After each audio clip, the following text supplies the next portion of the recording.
Hello everyone, welcome to my channel. Hi, আমি সাবনা। তোমরা সবাই কেমন আছো? আশা করছি ভালো আছো। আমি এখন অনেকটাই ভালো আছি। আমার একটা লং ব্লগে তোমাদের সকলকে জানাই অনেক শুভেচ্ছা। আমি আবুজির বাড়ি এসেছি প্রায় 10-12 দিন হয়ে গেল। তোমাদেরকে একটা ব্লগে বলেছিলাম, সেই মহরমের ব্লগে। সেদিন থেকেই আমি আবুজির বাড়িতে এখনও আছি। কোনো রকম কোনো ভিডিও শেয়ার করতে পারিনি, কারণ আমার প্রচণ্ড পরিমাণে শরীর খারাপ। না ভিডিও করতে পারছি, না এডিট করতে পারছি, কিছুই করতে পারছি না। অনেকটাই শরীর খারাপ, তাই জন্য। তার মাঝে একদিন শরীরটা একটু ভালো ছিল। আমাদের বাড়িতে দিদি এসেছে। আমাদের নতুন বাড়ি হয়েছে, তোমরা তো সবাই জানো। তো আমাদের বাড়িতেই সেই আগের বাড়ি থেকেই আমাদের পেয়ারা গাছটা ছিল। এই পেয়ারা গাছে অনেক পেয়ারা হয় আর খুব সুন্দর খেতে হয়।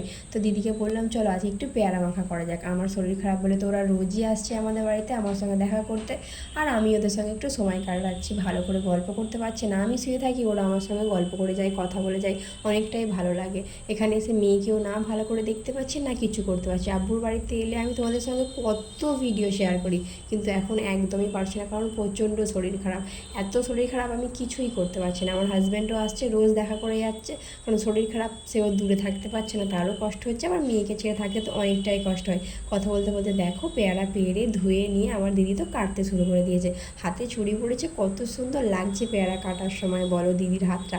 এদিকে ভাবি পেয়ারাটা মাখা করছে, কারণ দিদির আবার হাত জ্বালা করে লঙ্কায় হাত দিলে। তো ওরা পেয়ারা মাখা হচ্ছে, আমি একটু ভিডিও ক্লিপ নিচ্ছিলাম, কারণ মনটা কেমন লাগছিলো তোমাদের সঙ্গে কোনো ভিডিও শেয়ার করতে পারছিলাম না বলে ভাবলাম যে পেয়ারা মাখার ভিডিওটা করে রেখে তোমাদের সঙ্গে শেয়ার করব। তোমরা কিছু মনে করো না বন্ধুরা, আমার অনেকটাই শরীর খারাপ, তাই তোমাদের মাঝে ভিডিও শেয়ার করতে পারছি না। নাহলে এতদিন এসে আমি কোনো দিনও আব্বুর বাড়িতে থাকি না, এখন ফার্স্ট টাইম আমি আব্বুর বাড়িতে এত দিন কাটাচ্ছি, আর কিন্তু কোনো রকম ভিডিও করতে পারছি না।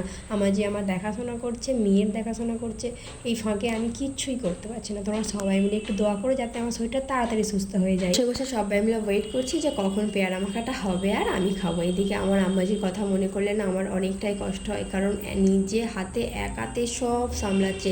ঘরের কাজ হচ্ছে, আবার আমার মেয়েকে, আবার আমাকে, সকলকে সামলানো। আমি তো উঠতেই পারছি না, না কিছু করতে পারছি, আমাদের হাতে হেল্প করতে পারছি না কিছু।